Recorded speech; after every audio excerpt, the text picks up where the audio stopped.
Hello, welcome to legal awareness web series. Places of worship act के सिलसिले में हम कई वीडियोस बना चुके हैं, वो आप देख सकते हैं। आपके स्क्रीन पर हमारे पुराने वीडियोस आ रहे हैं। मैंने बार बार ये बात कही है लीगल अवेयरनेस के व्यूअर्स से और देशवासियों से और मुसलमानों से कि किसी मस्जिद को कोई लॉ प्रोटेक्ट करे, ये लॉ से कुछ ज्यादा एक्सपेक्ट करना होगा। लॉ में अमेंडमेंट हो सकता है, लॉ को सुप्रीम कोर्ट स्ट्राइक डाउन कर सकती है। मथुरा और काशी के मामलात में भी मैं ये बात कह चुका हूं और आज फिर रिपीट करता हूं कि वक्त के रहते अगर अक्लमंदी से हालात को मद्देनजर रखते हुए एक अकोमोडेशन का मामला मसलहतन नहीं किया जाता तो फिर हालात हाथ से निकलते हैं।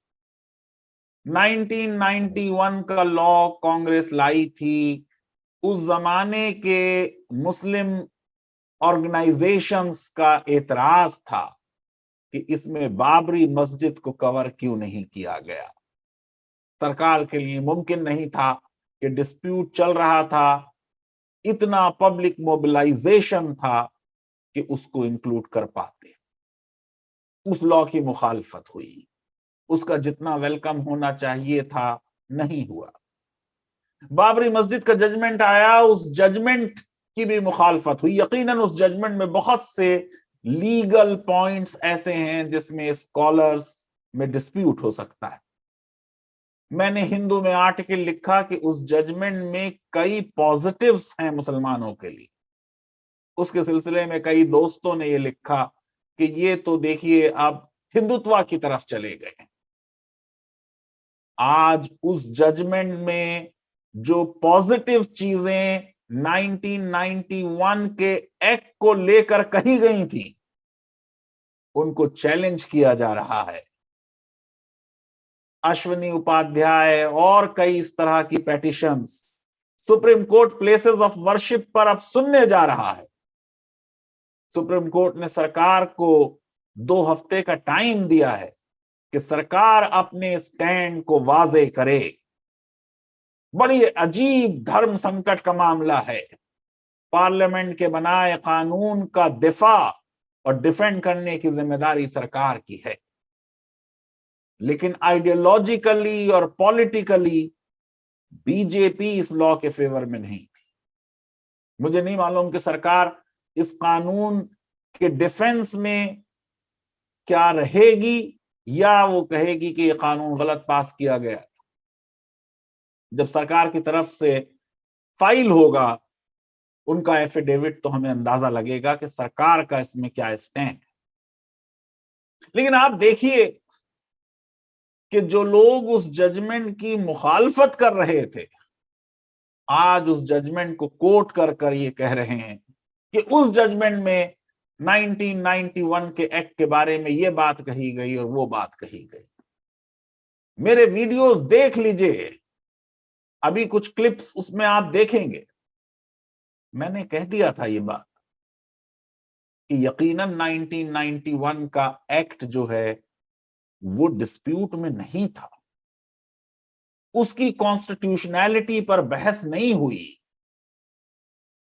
आज यही मुद्दा सबसे बड़ा मुद्दा बन रहा है कि क्या 1991 एक्ट के बारे में जो बातें बाबरी मस्जिद के जजमेंट में कही गई वो ऑबिटर डिक्टा थी, और अगर वो ऑबिटर डिक्टा हैं तो जाहिर है कि वो लॉ नहीं है, और अगर वो लॉ नहीं है तो फिर वो जो बातें कही गई वो ठीक है, कानों को अच्छी लगी, लेकिन उनका कोई लीगल सिस्टम पर असर नहीं पड़ने वाला।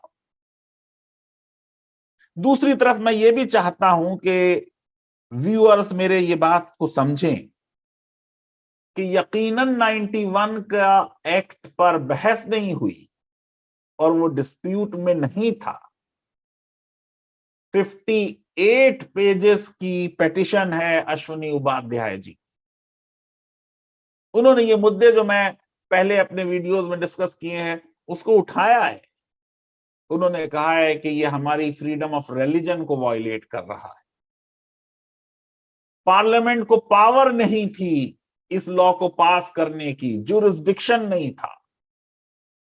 जिन एंट्रीज को उन्होंने कोट किया है उसके बेसिस पे वो कह रहे हैं कि वो एंट्रीज पर पार्लियामेंट को लॉ बनाने का हक ही नहीं था। वो कह रहे हैं जुडिशियल रिव्यू बेसिक स्ट्रक्चर है और उसको एक्सक्लूड किया गया और कह दिया गया कि सारे डिस्प्यूट अबेट कर जाएंगे 15 अगस्त 1947 को। कुछ और पेटिशंस हैं जिनमें यह कहा गया कि ये 15 अगस्त 1947 की डेट सही नहीं है। दरअसल सही डेट है 1292 की, जब पृथ्वीराज चौहान बैटल ऑफ तराइन में, सेकेंड बैटल ऑफ तराइन में हार गए। सुनेंगे आप अब वीडियो में मैंने कहा है कि 1292 पर क्यों है, 712 पर क्यों नहीं जाते, जब मोहम्मद बिन कासिम ने फतह हासिल कर ली थी सिंध पे। लेकिन छाजनामा अगर पढ़ें, जो कंटेम्परेरी सोर्स है, तो ब्राह्मणों को और हिंदुओं को जितनी ग्रांट्स हिंदू राजपूत राजाओं ने दे रखी थी उनको कंटिन्यू किया गया था। हिंदुओं को अहले किताब का दर्जा दे दिया गया, उनकी फ्रीडम ऑफ रिलीजन को प्रोटेक्ट किया गया। मैं ये समझता हूं कि 91 के एक्ट के सिलसिले में तो अब बहस होगी जाहिर है कि सुप्रीम कोर्ट में, लेकिन बड़े मजे की बात यह है कि अश्विनी उपाध्याय जी ये कह रहे हैं कि सेकुलरिज्म बेसिक स्ट्रक्चर है कॉन्स्टिट्यूशन का और 91 का एक्ट सेकुलरिज्म को वायलेट करता है। एक संविधान के अध्यापक होने की हैसियत से मैंने सेकुलरिज्म का ये ऊंच और नीच बहुत देखी है। पहले कहा गया कि हम पॉजिटिव सेकुलरिज्म चाहते हैं, ये निगेटिव सेकुलरिज्म तो वेस्ट से बारो किया गया है, ये सही नहीं।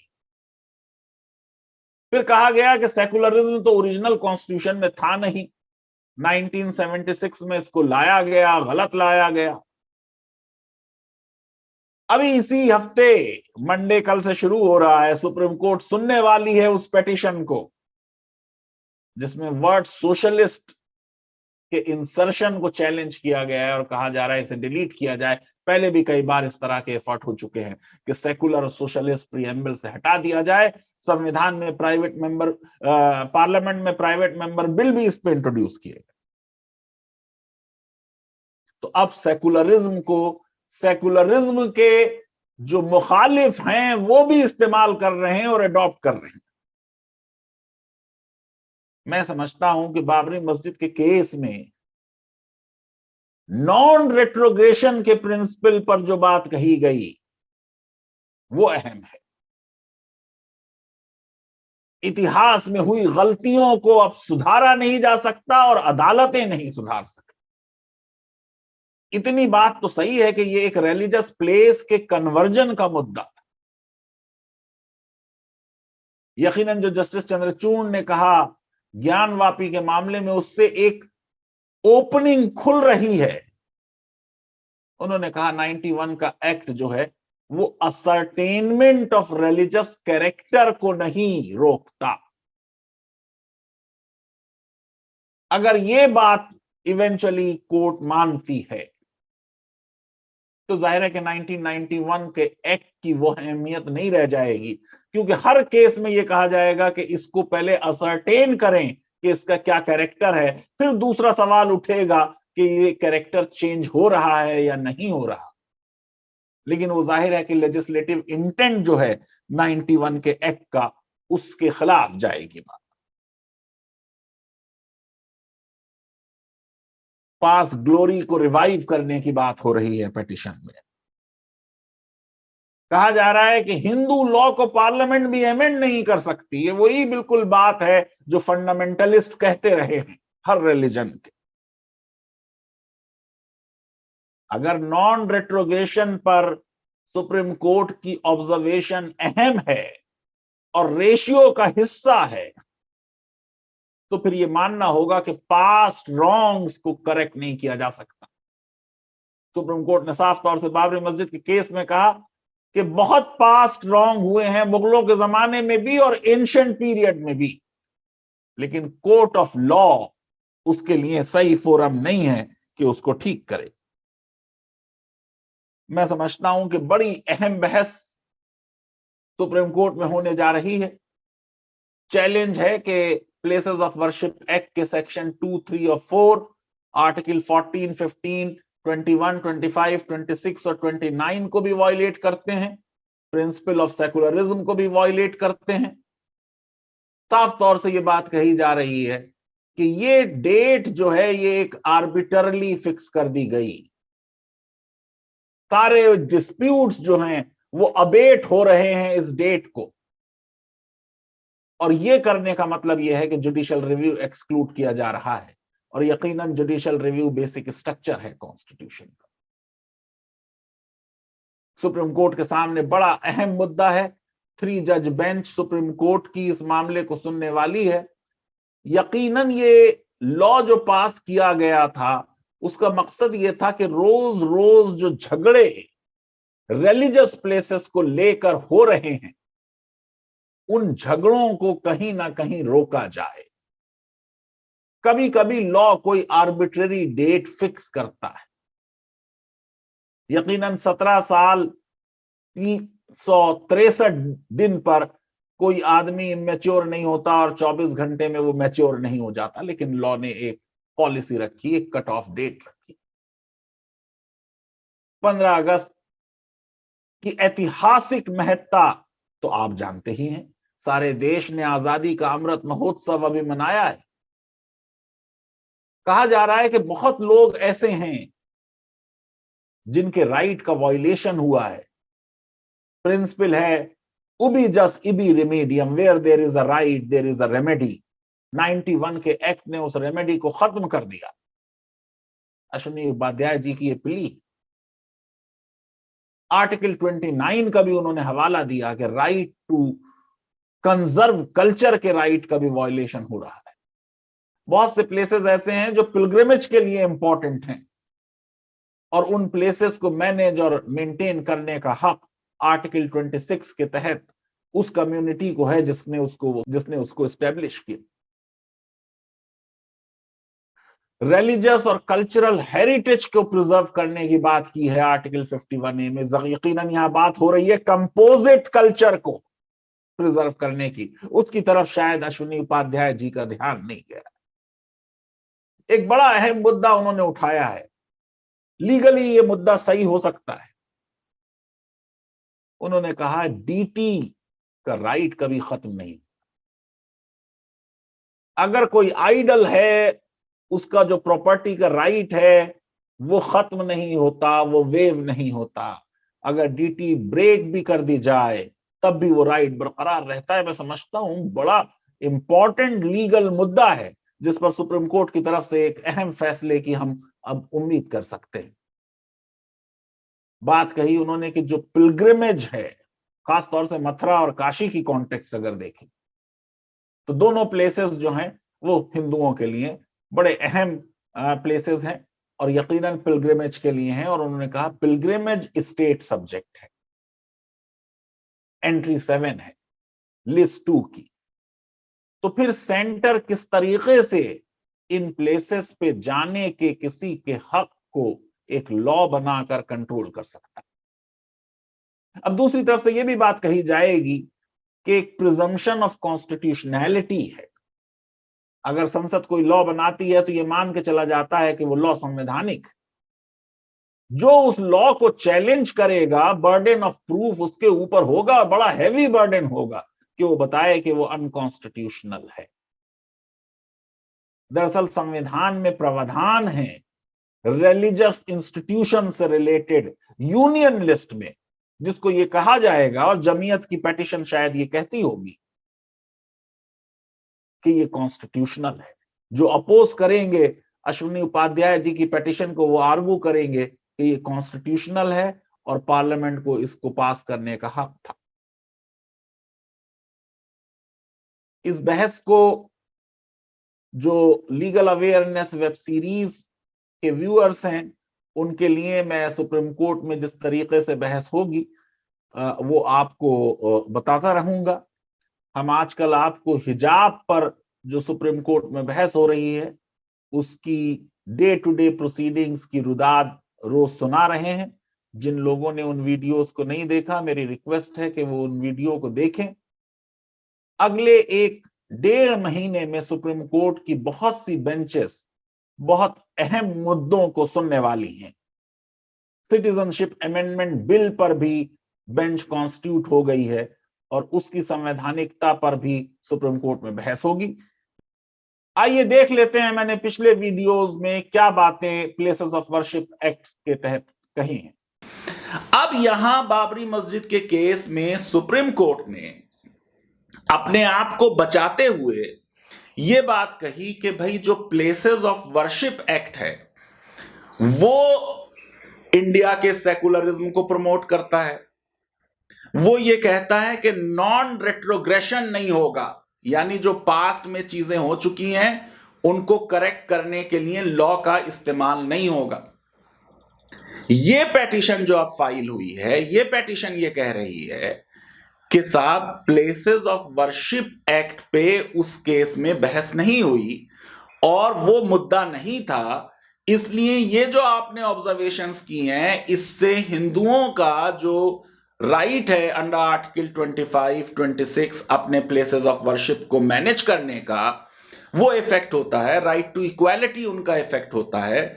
जुडिशियल रिव्यू इसमें एक्सक्लूड हो रहा है, क्योंकि आपको याद होगा कि ये नरसिम्हा राव की कांग्रेस गवर्नमेंट थी जिसने ये लॉ बनाया था places of worship act. Babri मस्जिद का मूवमेंट अभी पीक पे चल रहा है। बाबरी मस्जिद जो है उसको अभी ढाया नहीं गया है और ये लॉ जो है इसको बनाते वक्त ये कहा गया कि इंडिया की ट्रेडिशन टॉलरेंस है। 15 अगस्त 1947 हमारे देश के इतिहास का सबसे बड़ा दिन है, इसलिए अब हम ये तय करने जा रहे हैं कि जो भी किसी रिलीजियस प्लेस का कैरेक्टर 15 अगस्त 1947 को था वही स्टेटस रखा जाएगा और कोई मुकदमा अब फाइल नहीं किया जाएगा जो उस स्टेटस को बदल सकता है। यानी पार्लियामेंट जो है वो रिलीजियस प्लेसेस का स्टेटस फ्रीज कर रही है। 15 अगस्त 1947 को सेकुलरिज्म की बात हुई, टॉलरेंस की बात हुई। ये अजीब बात है कि दोनों जमीयतुल उलमा हिंद और ये जो पेटिशन है पुजारी महासंघ की श्याम सुंदर शुक्ला और जितेंद्र और प्रकाश, ये सारे सेकुलरिज्म का नाम ले रहे। एक ये कह रहा है कि सेकुलरिज्म का मतलब इक्वालिटी ऑफ रिलीजन है और देखिए वक्फ में लिमिटेशन नहीं है और हमारे यहां आपने कह दिया कि 15 अगस्त की डेट फ्रीज की जाएगी। बात वैसे टेक्निकली ये गलत है, इसलिए क्योंकि जो प्लेसेस ऑफ वर्शिप एक्ट है वो प्रिवेल करेगा ऑन ऑल अदर लॉज। ये एक जनरल प्रिंसिपल भी है कि अगर एक जनरल लॉ है और एक स्पेशल लॉ है तो स्पेशल लॉ जनरल लॉ पर प्रिवेल करता है। जो जमीयतुल उलमा हिंद कह रही है वो ये कह रही है कि देखिए अगर ये इस तरीके के केसेस शुरू हो गए तो इससे सेकुलरिज्म जो है वो कंप्रोमाइज होगा और प्लेसेस ऑफ वर्शिप एक्ट एक बहुत अच्छा लॉ है। मैं आपको ये समझाने की कोशिश कर रहा हूं कि दोनों पार्टी सेकुलरिज्म को यूज कर रही हैं। दोनों पार्टीज का कितना सेकुलरिज्म में यकीन है वाकई में, एक कॉन्स्टिट्यूशनल लॉ के टीचर की हैसियत से मुझे वो बात नहीं मालूम, क्योंकि ना मैं इस पार्टी में हूं ना मैं उस पार्टी में हूं। लेकिन ये अजीब बात है कि जो लोग सेकुलरिज्म को के खिलाफ हैं वही ये कह रहे हैं कि साहब प्लेसेस ऑफ वर्शिप एक्ट को स्ट्राइक डाउन किया जाए सेकुलरिज्म की वजह से।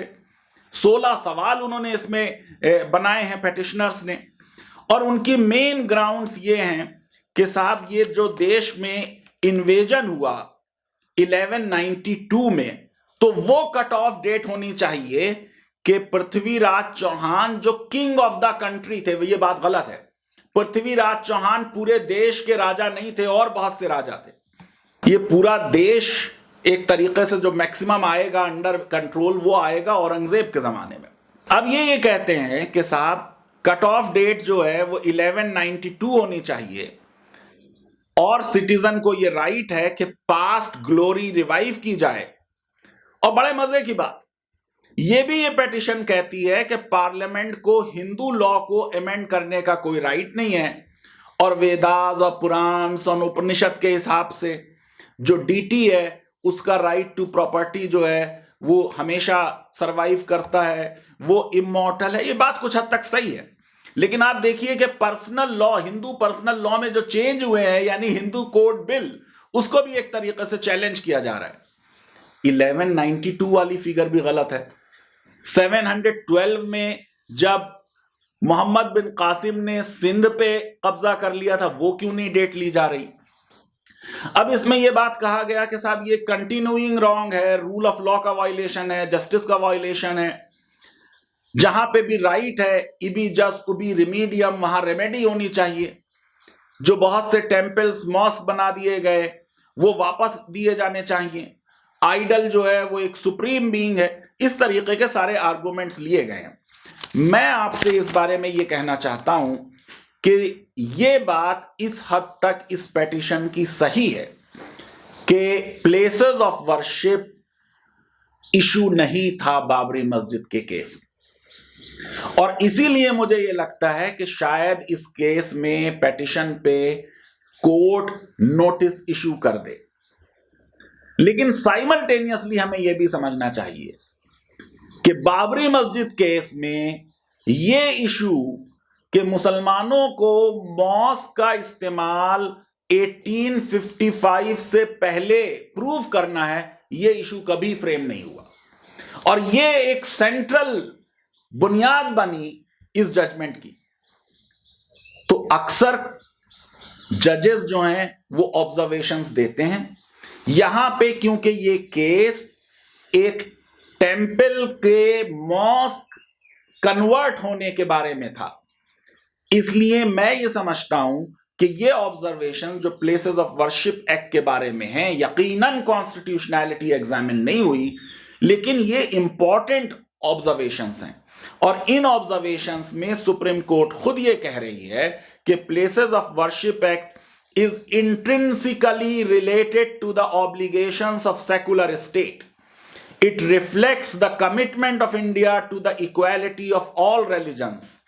Above all, the Places of Worship Act is an affirmation of the solemn duty which was cast upon the state to preserve and protect the equality of all faiths as an essential constitutional value.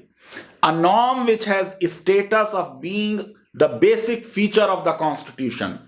There is purpose underlying the enactment of Places of Worship Act. यहां court ने यह भी बात कही कि past wrongs को correct नहीं किया जाएगा, जो पुरानी हिस्ट्री है उसको, हिस्टोरिकल रॉन्ग्स को रेमेडी नहीं किया जाएगा। और यह भी बात कोर्ट ने साफ तौर से कही कि non रेट्रोगेशन is a fundamental constitutional principle of which secularism is the core component. The Places of Worship Act is thus a legislative intervention which preserves non-retrogression as an essential feature of our secular value. ये Places of Worship Act के purpose को उन्होंने discuss किया। ये para 997 में साफ तौर से सुप्रीम कोर्ट ने कहा, मैं कोट कर रहा हूं, This court cannot entertain claims that stem from the actions of Mughal rulers against Hindu places of worship in a court of law today. For any person who seeks solace or recourse against the actions of any number of ancient rulers, the law is not an answer. Court ने यह बात भी मानी कि हमारी history में यह होता रहा है, टेंपल इस तरीके से डिस्ट्रॉय होते रहे, प्लेसेस ऑफ वर्शिप डिस्ट्रॉय होते रहे, एंशिएंट इंडिया में भी यह बात होती रही। Our history is replete with actions that have been judged to be morally incorrect and even today are liable to trigger vociferous ideological debate. मैं ये बात आपको बताना चाह रहा हूं कि ये वाली जो ऑब्जर्वेशन है कि मुगल रूलर्स ने जो कुछ किया उसको करेक्ट नहीं किया जाएगा, ये क्लियरली जो ऑब्जर्वेशन है ये इस केस में आ रही है, क्योंकि ये केस जो है मुगल रूलर्स ने क्या किया उसको अनडू करने के लिए, रीओपन करने के लिए कोशिश कर रहा है। मुस्लिम कम्युनिटी से मेरी ये एक्सपेक्टेशन है कि बाबरी मस्जिद के मूवमेंट से कुछ सीखें, इस इशू को पॉलिटिसाइज ना होने दें। एक कर्टेन होना चाहिए था बाबरी मस्जिद के केस में, वो नहीं हुआ। जो लोग मुसलमानों में बाबरी मस्जिद के केस में चाहते थे कंप्रोमाइज हो जाए, उनके खिलाफ आर्गुमेंट यही लेते थे पर्सनल लॉ बोर्ड के लोग या बाबरी मस्जिद एक्शन कमेटी के लोग कि ये एक मस्जिद का मसला नहीं है, ये कई मस्जिदों का मसला है। तो आपने देख लिया कि बहुत सी चीजें जो मैंने अपने वीडियोस में पहले कही थी वो अब सच साबित हो रही हैं। सुप्रीम कोर्ट में बहस होने जा रही है। लीगल अवेयरनेस वेब सीरीज में ये बहस हम आप तक रोज लाते रहेंगे। अगर अभी तक भी आपने लीगल अवेयरनेस वेब सीरीज को सब्सक्राइब नहीं किया तो मेरी रिक्वेस्ट है कि आप प्लीज सब्सक्राइब को क्लिक करें। सब्सक्राइब करने की कोई फीस नहीं है। इस वीडियो को वाइडली शेयर करें, हमारे चैनल को सब्सक्राइब करें और बेल आइकन और लाइक जरूर क्लिक करें। बहुत बहुत शुक्रिया, धन्यवाद, थैंक यू वेरी मच।